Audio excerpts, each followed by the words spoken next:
konferensi Malino yang diperakasai oleh Haji Van Mock, yang intinya adalah membicarakan tentang pembentukan negara federal. Beliau kan menjadi wakil daripada Papua. Namun beliau saat itu memperkenalkan nama Irian.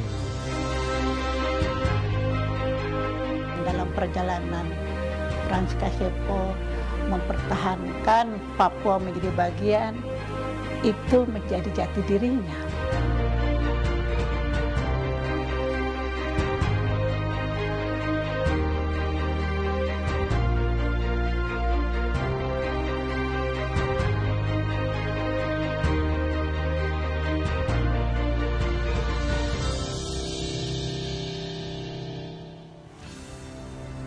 Tanah Papua di ujung timur Indonesia pernah menjadi saksi heroisme Frans Kaisiepo membela dan mengupayakan kemerdekaan Indonesia, tanah air yang dicintainya.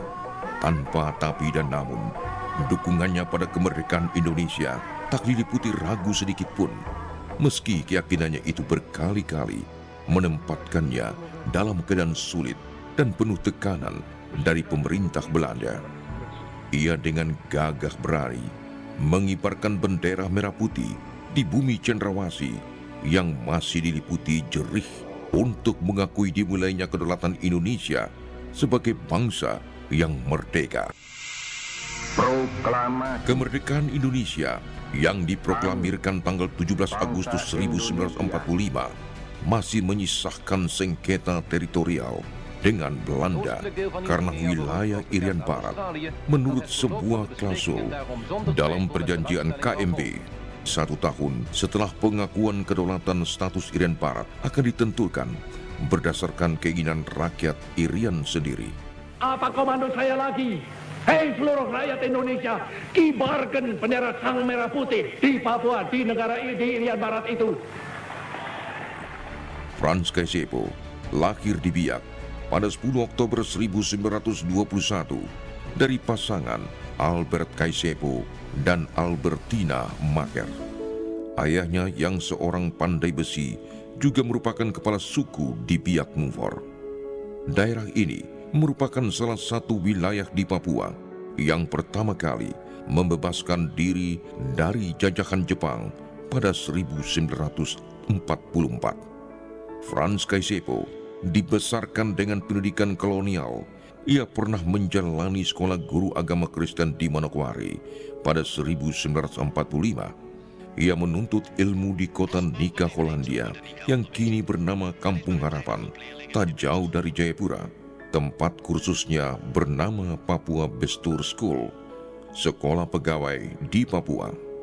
Di sekolah itulah Frans pertama kali bertemu gurunya, Sugoro Atmo Prasojo, yang mengenalkannya pada nilai-nilai nasionalisme. Beliau lebih mengenal keindonesiaan itu ketika pertama kali bertemu dengan seorang tokoh dari Jawa, Sugoro, yang ditugaskan di Kampung Harapan, dan itu sekitar tahun 1945. Ternyata yang menarik dari tokoh ini, Kaisiepo ini adalah dia bisa menangkap apa yang disampaikan oleh Sugoro tentang nilai-nilai keindonesiaan. Bahkan dari data-data yang saya dapatkan, Frans Kaisiepo merasa bahwa dari informasi Sugoro ini, ternyata Papua itu bagian dari wilayah Indonesia yang didasarkan atas sidang BPUPKI bulan Mei, bahwa yang dinamakan wilayah Indonesia adalah seluruh daerah bekas jajahan Hindia Belanda dan Papua termasuk di dalamnya. Mungkin dari dasar inilah makanya Frans Kaisiepo merasa bahwa Papua menjadi bagian daripada Indonesia, dan dalam perjalanan Frans Kaisiepo mempertahankan Papua menjadi bagian, itu menjadi jati dirinya menurut saya. Dan inilah yang kita bisa lihat bagaimana perjalanan Frans Kaisiepo sejak selesai pendidikan pemerintahan di Kampung Harapan, lalu kembali bertugas di tanah Papua sampai dengan pada masa PPRA.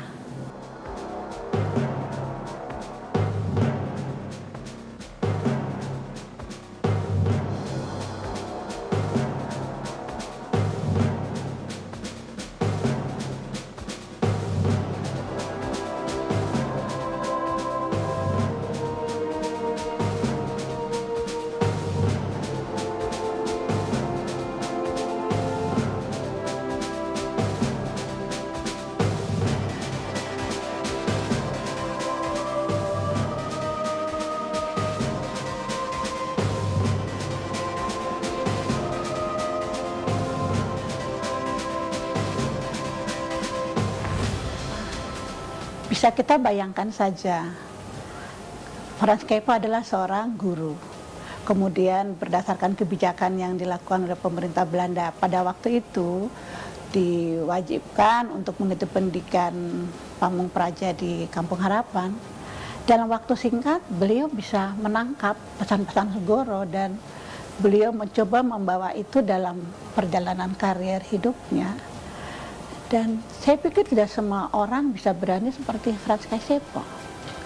Memang kita paham bahwa pada masa itu masalah Papua itu menjadi diskusi yang sangat besar, bukan hanya dalam negeri, di luar negeri.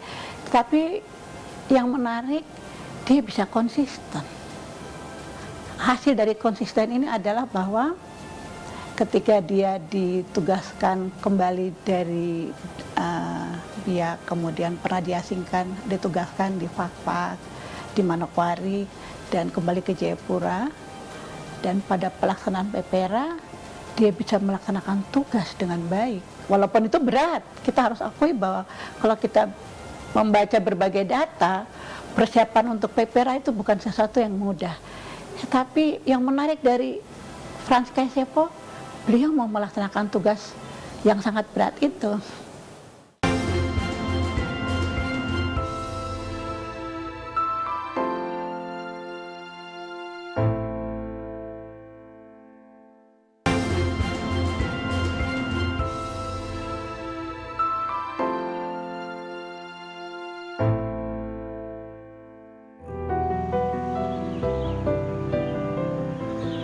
Frans wafat di Jakarta pada tanggal 10 April 1979 akibat serangan jantung setelah dirawat selama beberapa hari di sebuah rumah sakit di Jakarta. Beliau dimakamkan di Taman Makam Pahlawan Cendrawasih di Biak, tempat kelahirannya. Untuk jasa dan pengabdiannya pada Indonesia, Frans Kaisepo menerima penghargaan Bintang Mahaputra Adi Pradana kelas 2. Dan pada 14 September 1993, melalui keputusan Presiden nomor 077 TK 1993, Frans Kaisepo dianugerahkan penghargaan sebagai Pahlawan Nasional Indonesia dari Papua.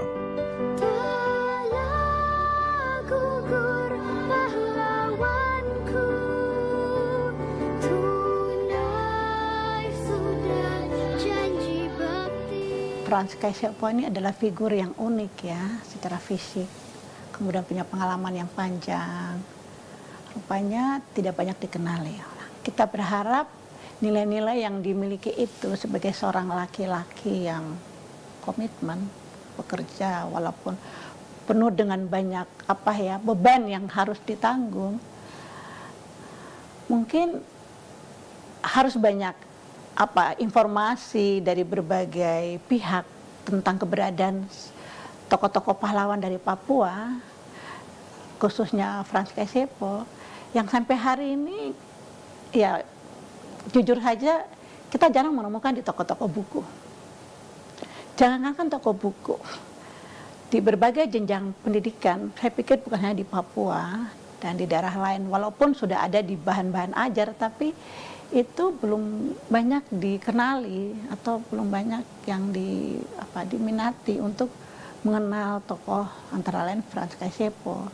Jadi ya mudah-mudahan ke depan itu ada upaya untuk menulis sejarah Papua, karena melalui sejarah kita mengenal tokoh-tokoh atau siapa saja yang berperan dalam proses salah satu daerah menjadi bertumbuh menjadi suatu bangsa dan negara. Perlu sekali banyak kajian, bukan hanya buku bisa ada ya, sejarah ada, perlu ada kajian-kajian terus-menerus di antara para akademisi, para pemerhati, dan itu akan digunakan oleh semua pihak termasuk siswa-siswa di berbagai jenjang sekolah dan juga para penentu kebijakan baik di Papua maupun di Jakarta, tidak hanya mengenal pahlawan ya antara lain Frans Kaisepo sebagai simbol, tapi bagaimana kedalaman perjuangan beliau dan bagaimana beliau mencoba untuk bertahan memperjuangkan Papua menjadi bagian yang terlihat dari pidato-pidato yang beliau sampaikan ketika PPRA di tiap daerah itu. Beliau mengatakan itu Tapi bagaimana masyarakat bisa tahu kalau itu tidak ada diungkapkan dalam tulisan? Saya anak keempat dari Bapak Frans Kaisepo dan Ibu Maria Magdalena Murwahyuni Kaisepo.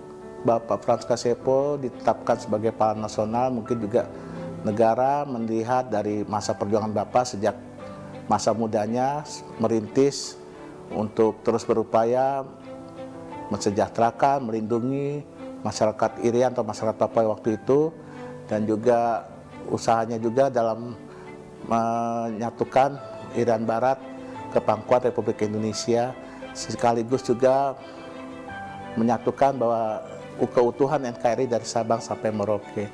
Dan perjuangan Bapak juga selain itu juga bagaimana dia memajukan masyarakat Irian yang saat itu, tentu saja kita sama-sama tahu di tahun itu jumlah intelektual yang ada di Irian saat itu mungkin kurang, dan Bapak berupaya bagaimana caranya mendorong pemuda-pemuda saat itu melanjutkan pendidikan sampai ke jenjang pendidikan tertinggi, sehingga menurut cita-cita beliau bahwa ingin Irian atau Papua nantinya akan menjadi tuan rumah atas dirinya sendiri oleh masyarakat Irian atau masyarakat Papua saat itu. Nanti disitulah mungkin negara melihat bahwa keseriusan Bapak dan perjuangan mensejahterakan masyarakat terhadap Irian itu menjadi nilai tersendiri bagi kenapa ditetapkan menjadi pahlawan nasional.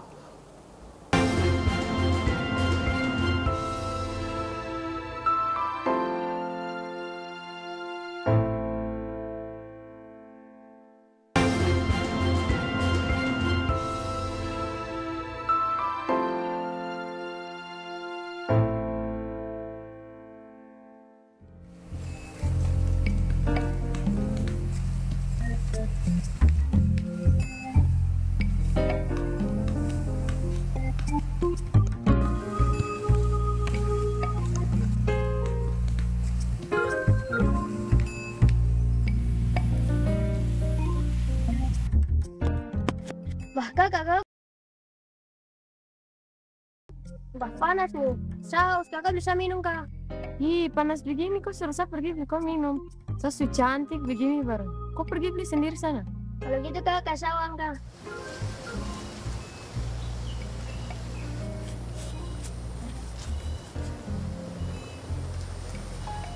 Wah, masa cuma 10.000 tuh? Jangan kau lihat dari dia pun nilai. Kau balik baru kau lihat. Itu siapa pemuka di belakang. Ini siapa kak? Kenal kak? Kenal tuh, dia bernama tuh Bapak Frans Kaisepo, salah satu pahlawan nasional dari Papua. Kau lihat.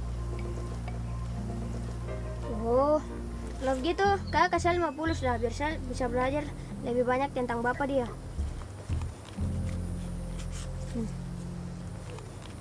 Yes, 60.000 dulu. Berdasarkan Undang-Undang Mata Uang, Undang-Undang Nomor 7 Tahun 2011, gambar pahlawan dan gambar presiden itu dimunculkan di bagian depan uang-uang terbitan Bank Sentral gitu ya. Jadi uang Republik Indonesia itu gambar depannya adalah pahlawan nasional atau presiden. Itu di Undang-Undang Nomor 7 Tahun 2011. Dan itu diterjemahkan di keputusan presiden. Nah, tapi selain itu memunculkan pahlawan itu harapannya juga memunculkan semangat perjuangan, mengingatkan kita yang memegang uang bahwa NKRI ada karena perjuangan para pahlawan tadi. Jadi semangat untuk tidak pantang menyerah itu diharapkan selalu ada di masyarakat. Jadi itu tadi yang terkait dengan gambar pahlawan. Kemudian pahlawan yang mana gitu ini kan ya? Bahwa seluruh daerah itu perlu ada perwakilan dari pahlawan masing-masing daerah. Jadi bahwa NKRI ini ada karena perjuangan dari seluruh pahlawan dari timur ke barat di seluruh wilayah NKRI. Sehingga keterwakilan pahlawan dari seluruh provinsi maupun seluruh wilayah itu menjadi penting gitu ya. Nah, itu salah satu pertimbangan kenapa Bapak Frans Kaisepo muncul di uang NKRI gitu ya. Kemudian juga ada proses yang cukup panjang yang dilalui oleh Bank Indonesia sampai kemudian beliau Bapak Frans Kaisepo muncul di uang pecahan 10.000. Jadi ada diskusi yang cukup panjang, intens kita lakukan dengan sejarawan, kemudian juga dengan akademisi, kementerian terkait, ada Kementerian Keuangan, Kementerian Sosial, terkait dengan peran dan kontribusi masing-masing pahlawan yang kemudian muncul di setiap uang Republik Indonesia ini. Kemudian ada juga terkait dengan skalanya, bahwa skala perjuangannya ini bukan hanya lokal, tetapi skala nasional. Kemudian juga ada pertimbangan bahwa pahlawan ini telah dikenal dan diterima oleh masyarakat. Salah satu indikatornya adalah bahwa nama pahlawan ini, misalkan Bapak Frans Kaisiepo tadi yang kita diskusikan sekarang ini, namanya telah digunakan di bandara, di Biak. Kemudian ada juga nama jalan di Sorong, itu menggunakan nama Bapak Frans Kaisiepo. Kemudian juga ada kapal perang Republik Indonesia, KRI, itu juga menggunakan nama Bapak Frans Kaisiepo. Jadi itu menunjukkan bahwa penerimaan masyarakat terhadap Bapak Frans Kaisiepo itu cukup baik. Jadi sejumlah kriteria tadi yang kita gunakan untuk akhirnya menentukan Bapak Frans Kaisiepo ada di pecahan uang Rp10.000 tahun emisi 2016. Untuk mengenang jasa dan pengorbanannya, nama Frans Kaisiepo juga diabadikan menjadi salah satu kapal perang TNI Angkatan Laut KRI Frans Kaisiepo dengan nomor seri 368. Pada 1984, namanya juga diabadikan sebagai nama Bandar Udara Internasional di Biak.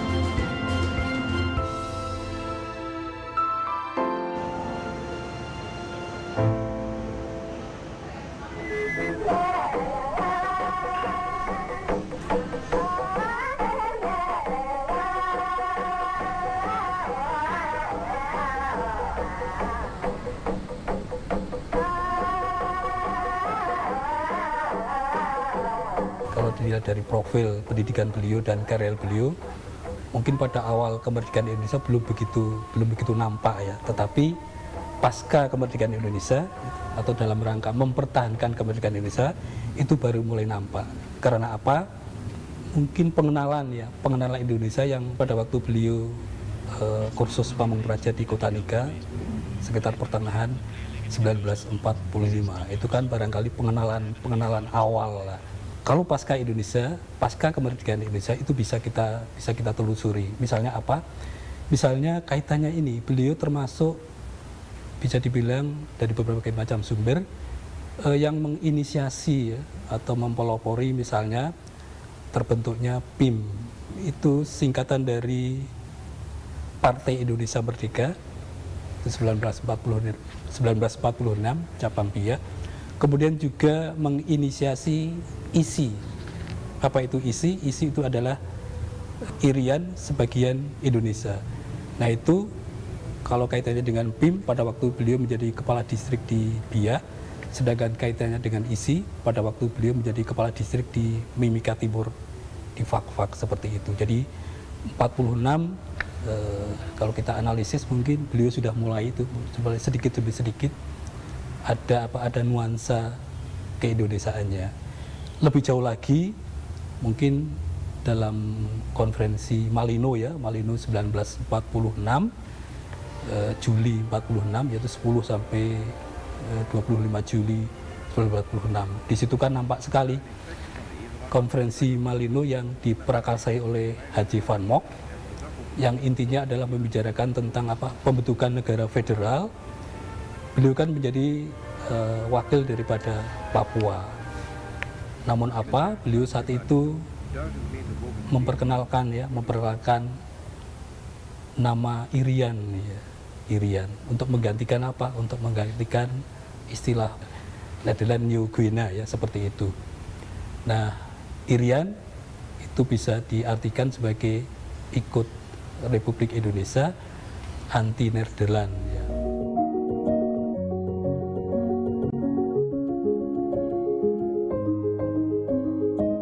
Berkaitan dengan figur pahlawan, tokoh-tokoh pahlawan biasanya kita mendapatkan lewat buku-buku sejarah. Sementara pemahaman sejarah di antara kita sendiri, masyarakat baik bukan hanya di Papua, masyarakat Indonesia secara keseluruhan, itu masih, ya saya bisa katakan rendah. Karena kesadaran kurang sehingga keingintahuan tentang para tokoh-tokoh itu juga sangat berpengaruh. Padahal sejarah itu adalah fondasi bagi suatu bangsa untuk membentuk karakter. Dengan lewat karakter ini, maka siapa saja warga negara akan membangun negaranya dengan baik. Seorang warga negara, dia akan siap membela negara, siap bekerja dengan baik, siap melayani menjadi orang yang loyal pada negara. Itu sangat berpengaruh apabila dia memahami sejarah daerahnya. Jadi sejarah itu sangat penting sekali.